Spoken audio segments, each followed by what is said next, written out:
आप सभी बच्चों का आदर्श स्टडी पॉइंट में हम स्वागत करते हैं। तो आज हम आगामी 10th की क्लास की जो बोर्ड के एग्ज़ाम आने वाले हैं उसमें जो बायोलॉजी के महत्वपूर्ण क्वेश्चन है वो हम कराने वाले हैं। तो सभी बच्चे ध्यान से देखिएगा।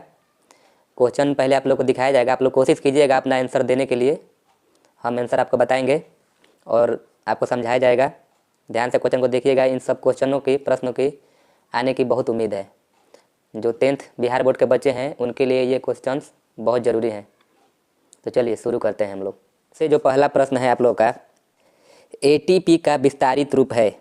एटीपी देखिए, एटीपी का जो विस्तारित रूप होता है उसे हम लोग बोलते हैं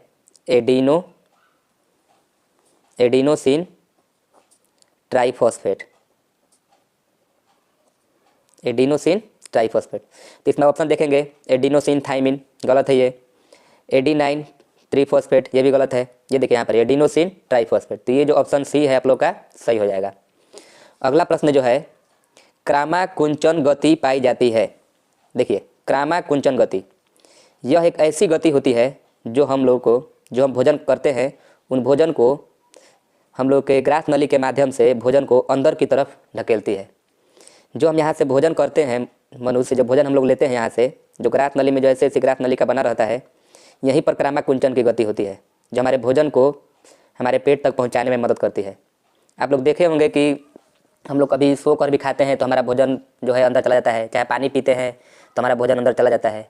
तो ये जो सब भोजन हमारा अंदर जाने की जो प्रक्रिया है, ये क्रामाकुंचन के कारण ही संभव हो पाता है।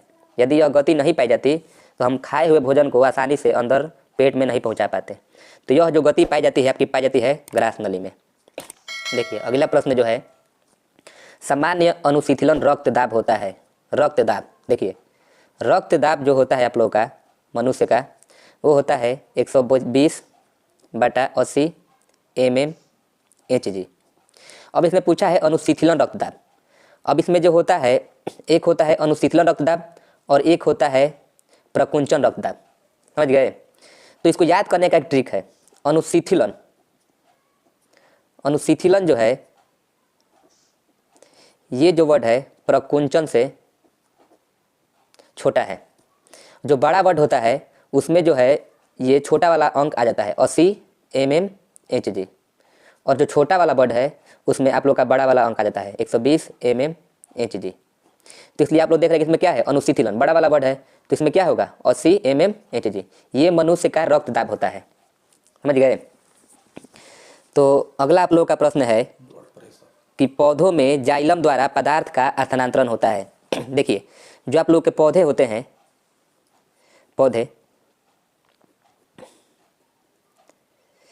पौधे जो हैं जड़ों द्वारा जल का ग्रहण करते हैं।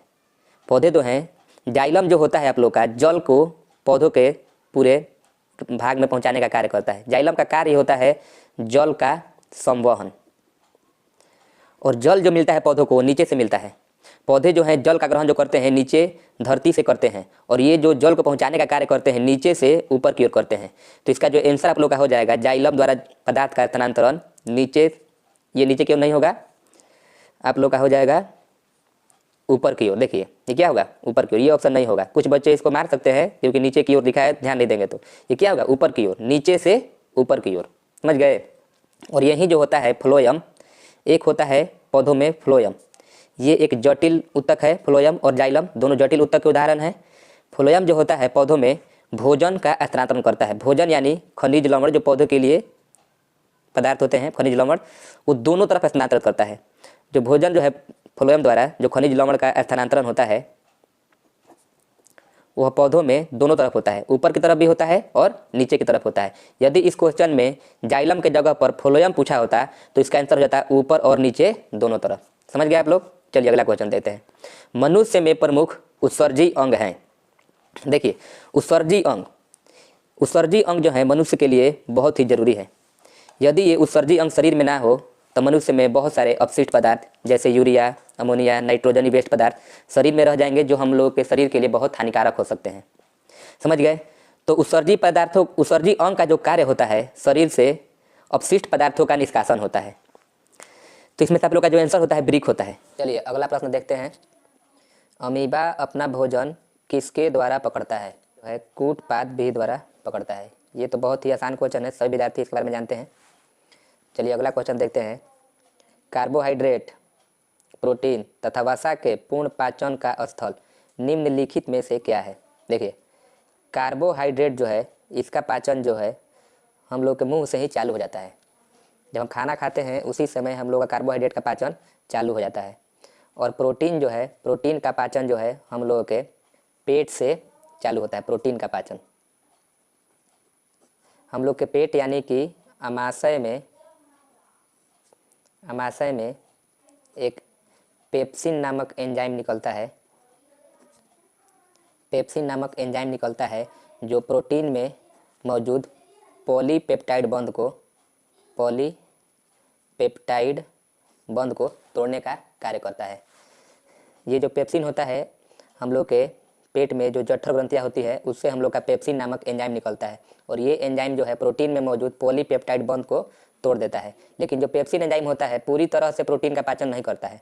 इसके बाद जो है जब प्रोटीन का पॉलीपेप्टाइड बंध टूट जाता है तो ये जो प्रोटीन है हम लोग की छोटी आंत में चला जाता है। पॉलीपेप्टाइड बंध टूटकर छोटी आंत में चला जाता है तो वहाँ पर हम लोग के अग्नाशय से एक एंजाइम निकलता है जिसका नाम होता है ट्रिप्सिन। ट्रिप्सिन एंजाइम जो है वहाँ पर अग्नाशय से निकलता है जो छोटी आंत में जो प्रोटीन आते हैं उसको पूरी तरह से पचाने में सहायक होता है। तो प्रोटीन का जो पाचन चालू होता है वो चालू होता है आप लोग के पेट से और इसका पूर्ण पाचन जो होता है आप लोग का छोटी आंत में होता है। उसी तरह वसा जो है इसका भी जो पूर्ण पाचन है आप लोग का छोटी आंत में होता है। तो इन तीनों का जो आंसर होगा आप लोग क्या होगा? छोटी आंत। ये देखिए आप लोग ये वास लिखा गया है, गलती से वसा होगा, समझ गए? ये आप लोग का वसा हो जाएगा। खुला परिसंचरण तंत्र पाया जाता है। खुला परिसंचरण तंत्र जो है आप लोग का कॉकरोच में पाया जाता है। आप लोग कभी कॉकरोच जो घरों में घूमते हैं उसको पलट कर देखिएगा तो उसका जो परिसंचरण तंत्र होता है जिसमें रक्त का प्रवाह होता है वो पूरी तरह से आंखों से ही हम लोग देख सकते हैं। लेकिन जो मनुष्य हैं, घोड़े हैं, चाहे स्त्री है, हम लोग जो भी जीवित हम लोग चीज़ें हैं, हम लोग जैसे कि मनुष्य, घोड़े और स्त्री, हम लोग का सारा जो है बंद है। हम लोग का जो रक्त का प्रवाह हो रहा है हम लोग अपनी आंखों से नहीं देख पाते हैं। चाहे घोड़ों में होता है हम लोग नहीं देख पाते हैं रक्त का प्रवाह जो हो रहा है, नहीं स्त्रियों में देख पाते हैं। तो जो खुला परिसंचरण तंत्र है किसमें पाया जाता है? कॉकरोच में। हमारे शरीर में कौन सा हार्मोन कार्बोहाइड्रेट, प्रोटीन तथा वसा के उपापचय का नियंत्रण करता है? तो देखिए इसका जो उत्तर होगा, इसका प्रश्न का जो उत्तर होगा वो होगा थायरोक्सिन हार्मोन। देखिए थायरोक्सिन हार्मोन जो है हम लोग के अवटु ग्रंथि जो है, अवटु ग्रंथि थायरोक्सिन हार्मोन का संचालन करने का कार्य करती है अवटु ग्रंथि। और इसको थायरोक्सिन हार्मोन को रिलीज करने के लिए अवटु ग्रंथि को आयोडीन की आवश्यकता होती है। अगर हम अपने भोजन में आयोडीन की मात्रा नहीं लेंगे तो अवटु ग्रंथि जो है थायरोक्सिन हार्मोन रिलीज नहीं करेगी और यदि थायरोक्सिन हार्मोन रिलीज नहीं करेगी तो कार्बोहाइड्रेट, प्रोटीन और वसा के उपापचय का नियंत्रण हम लोग के शरीर में नहीं हो पाएगा। और यदि शरीर में हम लोग के आयोडीन की कमी हो जाएगा जिसके कारण थायरोक्सिन हार्मोन नहीं निकलेगा तो हम लोग को घेंघा नामक रोग भी हो जाता है। तो इस प्रश्न का जो उत्तर है आप लोग का हो जाएगा B number, thyroxine hormone. 10 number प्रश्न पर चलते हैं। प्रकाश संश्लेषण के लिए निम्न में से कौन से कच्चे पदार्थ की आवश्यकता नहीं है? देखिए और प्रकाश संश्लेषण जो होता है उसमें आवश्यक जो होता है हम लोग का होता है कार्बन डाइऑक्साइड, फिर होता है जल, इसके बाद जो होता है सूर्य का प्रकाश, क्लोरोफिल, जो उत्पाद बनता है हम लोगों का ग्लूकोज, और एक बनता है ऑक्सीजन। तो इसमें पूछा है प्रश्न में हम लोगों का पूछा है कि प्रकाश संश्लेषण के लिए निम्न में से किस कच्चे पदार्थ की आवश्यकता नहीं है? तो देखिए कार्बन डाइऑक्साइड जरूरी है हम लोग को, ऑक्सीजन, देखिए ऑक्सीजन जो है हम लोग का बन रहा है, इसकी ज़रूरत नहीं है, क्या हो रहा है? बन रहा है। लेकिन जल क्या है? जल जरूरी है प्रकाश संश्लेषण करने के लिए। क्लोरोफिल क्या है? क्लोरोफिल भी जरूरी है। लेकिन जो ऑक्सीजन है वो क्या हो रहा है? बन रहा है। यदि इसके जगह पर, ऑक्सीजन के जगह पर यहाँ पर अगर ग्लूकोज का भी दे दिया जाएगा, ग्लूकोज भी, तो ग्लूकोज भी हम लोगों को प्रकाश संश्लेषण करने के लिए आवश्यक नहीं है। समझ गए? ये क्या हो रहा है? ये उत्पाद के रूप में बन रहा है, ये आवश्यक नहीं है। ये हम लोग का रासायनिक अभिक्रिया होने के बाद ये क्या हो रहा है? उत्पाद है, ये इसका निर्माण हो रहा है। समझ गए? तो इसका जो आंसर क्या हो जाएगा? ऑक्सीजन। यदि यहाँ पे ग्लूकोज होता है तो भी आप लोग का आंसर सही होता है। चलिए अगले प्रश्न पर चलते हैं। प्रकाश संश्लेषण होता है, देखिए प्रकाश संश्लेषण, जो पौधे जो हैं प्रकाश संश्लेषण के लिए कब करते हैं? सूर्य के प्रकाश की रोशनी में। और सूर्य का प्रकाश कब होता है? दिन में। रात में तो हम लोग को सूर्य का प्रकाश देखने को नहीं मिलेगा। समझ गए? क्लोरोफिल वर्णक का रंग होता है। क्लोरोफिल वर्णक का जो रंग होता है हरा होता है। इसको आप लोग याद कर लीजिएगा, बहुत विद्यार्थी जानते भी होंगे, बहुत ईजी प्रश्न है। रक्त में आयरन की कमी से होने वाला रोग है। देखिए रक्त में आयरन की कमी से जो रोग होता है एनीमिया होता है, एनीमिया। देखिए मधुमेह नामक जो रोग है, मधुमेह, ये हम लोग के शरीर में शर्करा की मात्रा बढ़ने पर मधुमेह नामक रोग हो जाता है। टीबी जो है एक श्वसन संबंधी रोग है जो कि हम लोग के फेफड़ों से रिलेटेड है। सिफिलिस जो है यौन संचरित रोग है। और मधुमेह जो रोग होता है जिसे होता है उसे हम लोग उस रोगी को इंसुलिन का टीका दिया जाता है। जिस व्यक्ति को मधुमेह नामक रोग हो जाता है उसे हम लोग इंसुलिन का टीका देते हैं, क्योंकि मधुमेह नामक रोग तभी होता है जब हम लोग का इंसुलिन नामक हार्मोन जो है बहुत कम रिलीज होता है, बहुत कम रिलीज होता है या तो नहीं होता है। समझ गए? इसके कारण हम लोग के शरीर में शर्करा की मात्रा क्या जाती है, बढ़ जाती है। और जब शरीर में शर्करा की मात्रा बढ़ जाएगी तो हम लोग का मधुमेह नामक रोग हो जाता है। तो इस प्रश्न का जो उत्तर होगा रक्त में आयरन की कमी से तो क्या होगा, एनीमिया। चलिए अगला प्रश्न देखते हैं। कवक में पोषण की विधि है। कवक जो होते हैं मृत जीवी पोषण करते हैं। जो भी हम लोग के पृथ्वी पर मौजूद कोई भी जीव जंतु यदि मर जाते हैं तो उनके शरीर से कवक जो है अपना भोजन प्राप्त करते हैं। स्वपोषी तो जानते हैं आप लोग किसे कहते हैं, जो भी हरे पादप होते हैं वे स्वपोषी होते हैं। समझ गए? चलिए अगला प्रश्न देते हैं। पौधों में स्वपोषी पोषण के लिए आवश्यक है। तो देखिए अभी जो है पौधों में स्वपोषी पोषण के लिए क्या आवश्यक है, कार्बन डाइऑक्साइड, H2O, सूर्य का प्रकाश, क्लोरोफिल। अब देखते हैं कार्बन डाइऑक्साइड आवश्यक है, क्लोरोफिल आवश्यक है, सूर्य का प्रकाश आवश्यक है, यानी क्या हो जाएगा, सभी। इस प्रश्न का उत्तर क्या होगा, सभी। मैग्नीशियम पाया जाता है। देखिए मैग्नीशियम जो है आप लोगों का क्लोरोफिल में पाया जाता है। जो क्लोरोफिल होता है उसमें आप लोगों का मैग्नीशियम पाया जाता है। तो इस प्रश्न का उत्तर क्या हो जाएगा, क्लोरोफिल। प्रकाश संश्लेषण की क्रिया के उपरांत बनने वाला उत्पाद है। देखिए ये प्रकाश संश्लेषण की क्रिया हुई तो इसके पास उत्पाद क्या क्या बन रहा है, एक तो बन रहा है ग्लूकोज और एक बन रहा है ऑक्सीजन। तो देखते हैं क्या ऑप्शन में दिया है, पानी। पानी नहीं बन रहा है क्योंकि ये तो भाग ले रहा है अब क्रिया में, बन नहीं रहा है। दूध तो ऐसे ही फालतू ऑप्शन है, इसका कोई मतलब नहीं बन रहा है। ग्लूकोज का हम लोग का निर्माण हो रहा है तो क्या हो जाएगा, इस प्रश्न का सही उत्तर हो जाएगा आप लोग का ग्लूकोज। चलिए अगला प्रश्न देखते हैं। निम्न में से किसकी उपस्थिति के कारण रक्त लाल दिखाई देता है। देखिए जो हम लोग का खून है उसके लाल दिखने का जो कारण है आप लोग का हीमोग्लोबिन होता है। यदि शरीर में हीमोग्लोबिन नहीं रहेगा तो समझ लीजिए कि आप लोगों का रक्त जो है लाल नहीं दिखेगा। और यही जो हीमोग्लोबिन है शरीर में हम लोग के श्वसन वर्णक इसे कहता है, श्वसन वर्णक हीमोग्लोबिन जो है शरीर में ऑक्सीजन को, रक्त के साथ ऑक्सीजन को लेकर सारे शरीर में पहुंचाता है हीमोग्लोबिन। चलिए वसा का पाचन करता है। देखिए वसा का जो पाचन है आप लोग का लाइपेज एंजाइम करता है। देखिए वसा जब हम लोग भोजन के साथ जब वसा का ग्रहण करते हैं तो सबसे पहले वसा जो है बड़े बड़े टुकड़ों में मौजूद होता है। वसा बड़े बड़े टुकड़ों में मौजूद होता है, लेकिन सबसे पहले वसा का जो पाचन होता है इसे छोटे टुकड़ों में तोड़ना होता है।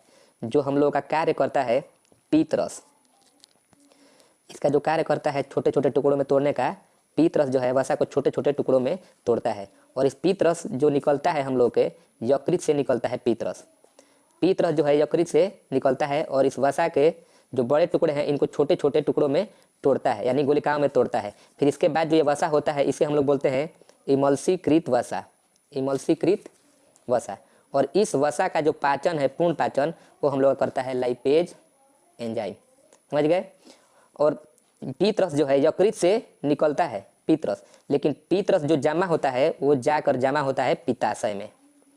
देखिए कुछ विद्यार्थी जो होंगे सोचेंगे कि पीतरस जो है पित्ताशय से निकलता है, लेकिन ऐसा नहीं होता है। पीतरस जो है यकृत से निकलता है, लेकिन ये जो जमा होता है जाकर पित्ताशय में जमा होता है। और पीतरस का शरीर में बहुत महत्वपूर्ण कार्य है। यदि ये नहीं होगा तो वसा के बड़े बड़े गोलों को इमल्सीकृत वसा में नहीं बदला जा सकता है। और जब तक इमल्सीकृत वसा नहीं होगा तब तक लाइपेज एंजाइम इसका पूर्ण पाचन नहीं कर पाएगा। चलिए अगला प्रश्न हम लोग देखते हैं। लार में निम्नलिखित में से कौन सा एंजाइम पाया जाता है। तो लार में जो है आप लोगों का टाइलिन नामक एंजाइम पाया जाता है। अगला प्रश्न जो हम लोग का है, प्रकाश संश्लेषण में ऑक्सीजन का मुख्य स्रोत क्या है। देखिए जो प्रकाश संश्लेषण की ये प्रक्रिया है, जो ये ऑक्सीजन हम लोग का प्राप्त हुआ है, इसका मुख्य स्रोत पूछ रहा है क्या है। तो ऑक्सीजन जो है हम लोग का H2O से टूटकर हम लोग का ऑक्सीजन बनता है, यानी जल से हम लोग का ऑक्सीजन के अणु प्राप्त होते हैं। तो इस प्रश्न का जो उत्तर हो जाएगा, प्रकाश के लिए ऑक्सीजन का मुख्य स्रोत है, ये आप लोग का हो जाएगा जल। H2O भी लिखा हो सकता है कहीं कहीं प्रश्न में। चलिए अगला प्रश्न देखते हैं, तंत्रिका तंत्र की उत्पत्ति किस प्राथमिक ऊतक द्वारा होती है? तो इसका जो उत्तर होता है आप लोग का एंडोडर्म होता है। इसका आप लोग याद कर लीजिएगा।